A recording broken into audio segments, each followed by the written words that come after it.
जय श्री श्याम भक्तों, स्वागत है आपका आपके इस चैनल में जिसका नाम है भाव आपकी स्टोरी मेरी।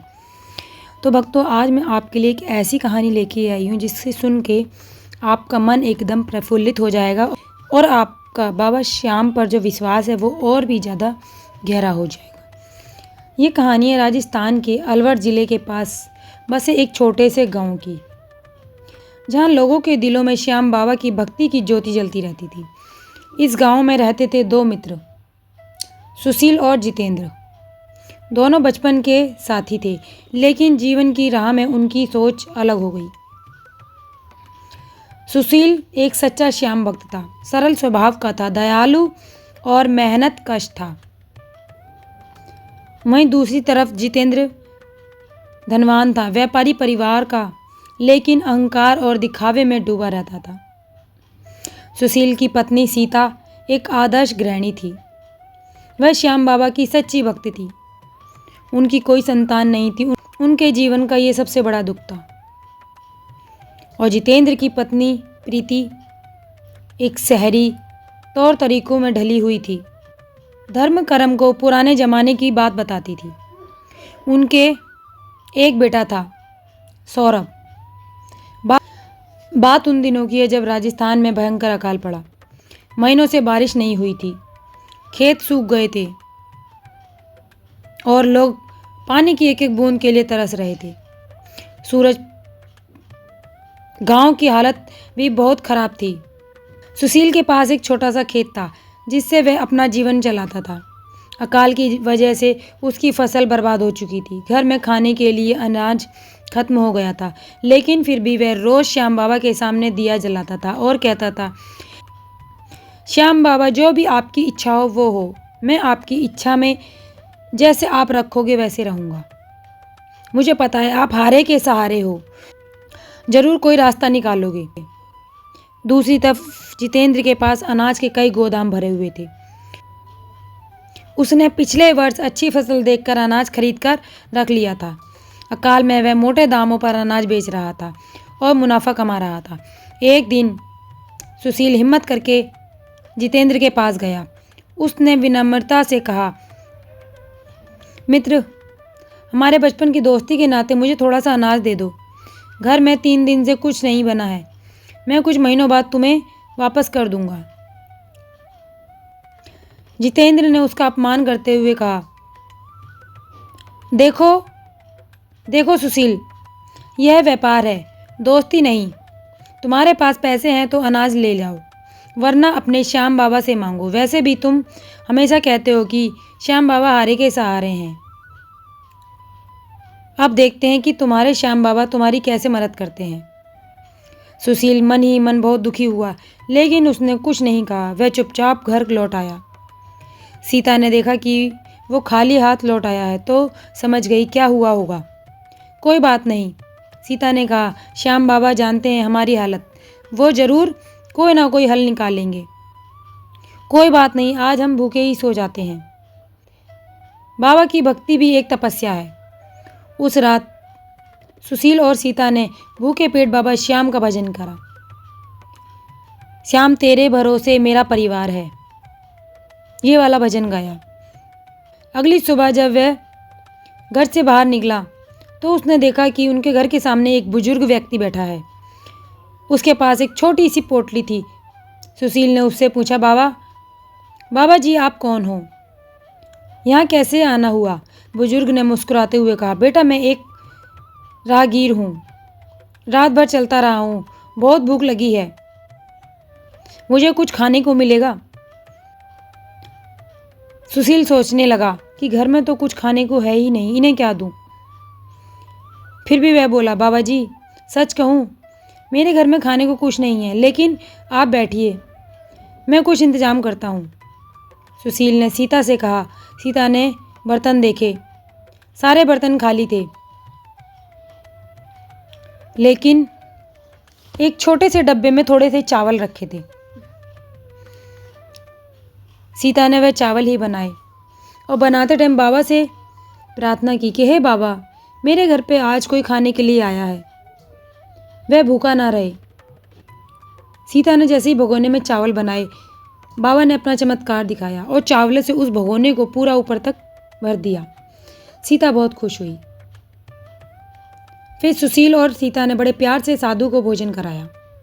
खाना खाने के बाद उसने अपनी पोटली खोली, उसमें से एक छोटा सा कलश निकाला और सुशील को दिया। बेटा, यह तुम्हारे सच्चे मन और भक्ति भाव का फल है। इस कलश में जो भी चीज़ डालोगे वो ख़त्म नहीं होगी, लेकिन याद रखना, यह सिर्फ ज़रूरतमंदों की ज़रूरत के लिए है। इसका गलत इस्तेमाल मत करना। सुशील और सीता समझ गए कि यह कोई साधारण व्यक्ति नहीं था। सीता ने हिम्मत करके कलश में थोड़ा सा अनाज डाला। चमत्कार, अनाज खत्म ही नहीं हो रहा था। जितना निकालती उतना ही वापस भर जाता। सीता की आंखों में आंसू भर आए और वह सुशील से कहने लगी कि ये बाबा श्याम का ही चमत्कार है। हमारी भक्ति व्यर्थ नहीं गई। अब सीता और सुशील ने गांव के दूसरे ज़रूरतमंद लोगों की मदद करना शुरू किया। चुपचाप लोगों के घर अनाज पहुंचा देते, किसी को पता नहीं चलने देते कि वह अनाज कहां से आ रहा है। कुछ ही दिनों बाद जितेंद्र को ये बात पता चली कि सुशील के यहाँ अनाज की कमी नहीं है और वह दूसरों की भी मदद कर रहा है। उसे बड़ी हैरानी हुई। जितेंद्र ने अपनी पत्नी प्रीति से कहा, यह सुशील कहाँ से इतना अनाज ला रहा है? कुछ दिन पहले तो ये मुझसे भीख मांगने आया था। प्रीति ने कहा, हो सकता है कहीं से चोरी कर रहा हो। आजकल के ज़माने में ईमानदारी से तो कोई अमीर बन ही नहीं सकता। जितेंद्र ने सुशील पर नज़र रखनी शुरू की। उसने देखा कि सुशील कहीं काम पर नहीं जाता, फिर भी उसके घर में सब कुछ है। जितेंद्र के मन में जलन होने लगी। जितेंद्र ने सुशील से पूछा, यार सुशील, तुम आजकल बड़े खुश नज़र आ रहे हो। कोई नया काम धंधा शुरू किया है क्या? सुशील ने सरलता से कहा, नहीं मित्र, बस श्याम बाबा की कृपा है। वो हारे के सहारे हैं। अरे छोड़ो ये श्याम बाबा की बात, सच सच बताओ, पैसा कहाँ से आ रहा है? सुशील मुस्कुराकर बोला, मित्र, अगर तुम चाहो तुम भी श्याम बाबा की भक्ति करो, तुम्हें भी सब कुछ मिलेगा। जितेंद्र को लगा कि सुशील उसे बेवकूफ़ बना रहा है। उसका अहंकार और भी बढ़ गया। उसने सोचा कि इतना बड़ा व्यापारी हूँ, अनाज के गोदाम भरे हैं, फिर भी यह गरीब सुशील मुझसे आगे कैसे निकल रहा है। जितेंद्र ने गांव में यह अफवाह फैला दी कि सुशील कहीं से चोरी का अनाज लाता है। कुछ लोग उसकी बात मानने लगे। एक दिन जितेंद्र ने गांव के सरपंच से कहा, सरपंच जी, इस सुशील की जांच करवानी चाहिए, यह ज़रूर कोई गलत काम कर रहा है। सरपंच ने सुशील को बुलाया। गांव के कई लोग इकट्ठे हुए। जितेंद्र भी वहाँ था। सरपंच ने पूछा, सुशील, यह बताओ तुम्हारे घर अनाज कहाँ से आता है? लोगों को संदेह हो रहा है। सुशील ने कहा, सरपंच जी, मैं कोई गलत काम नहीं करता। श्याम बाबा की कृपा से हमारे घर में सब कुछ है। जितेंद्र चिल्लाया, अरे ये श्याम बाबा क्या लगा रखा है? सच बताओ कि चोरी कहाँ से करते हो? सुशील शांति से बोला, अगर आप लोगों को यकीन नहीं है तो चलिए मेरे घर, वहाँ जो कुछ भी है वो सब आपके सामने है। सभी लोग सुशील के घर गए। सीता ने सबका स्वागत किया।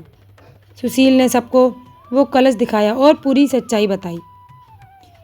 जितेंद्र ने हंसते हुए कहा, अरे वाह, यह तो जादू का कलश है। अगर सच में ऐसा है तो एक मुझे भी दो।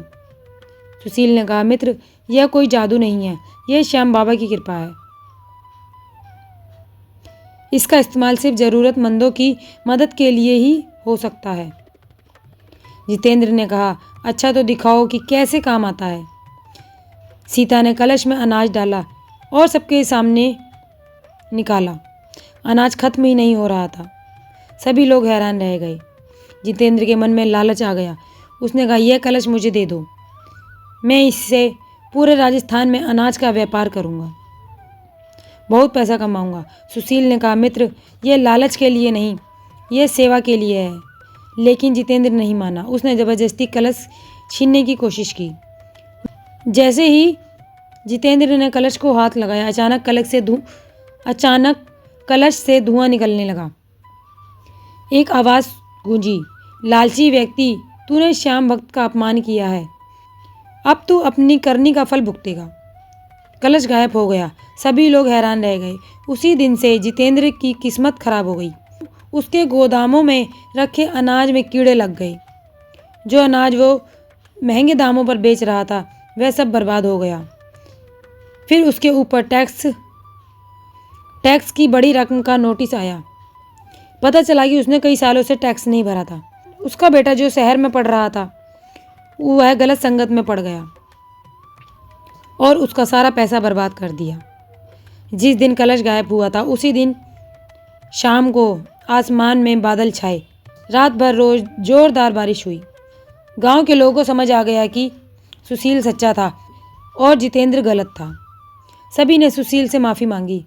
कुछ महीनों बाद सीता को पता चला कि वह माँ बनने वाली है। 20 साल बाद उसके घर में खुशी की खबर आई।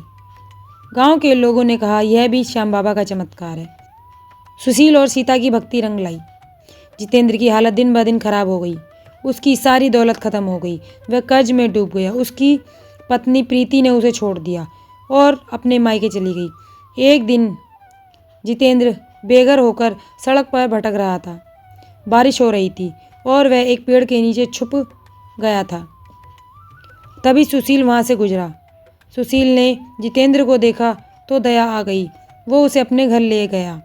सीता ने जितेंद्र का स्वागत किया जैसे कुछ हुआ ही नहीं हो। सीता ने कहा आइए भैया, आपका ही घर है। जितेंद्र की आंखों में आंसू आ गए। उसने कहा सुशील, मैंने तुम्हारे साथ बहुत बुरा किया है। तुम्हें तो मेरा अपमान करना चाहिए था और मेरी कभी भी मदद नहीं करनी चाहिए थी, लेकिन तुमने मुझे घर में जगह दी, ये तुम्हारी महानता है। सुशील ने कहा मित्र, हम सब इंसान हैं, गलती हो जाती है। श्याम बाबा सबको माफ़ करते हैं। जितेंद्र ने अपनी गलती मानी और श्याम बाबा से माफ़ी मांगी। उसने सुशील के साथ मिलकर एक छोटा सा व्यापार शुरू किया। धीरे धीरे उसकी हालत सुधरने लगी। उसकी पत्नी और बच्चे भी वापस आ गए। लेकिन अब जितेंद्र एक बदला हुआ इंसान था। वह श्याम बाबा का भक्त बन गया था।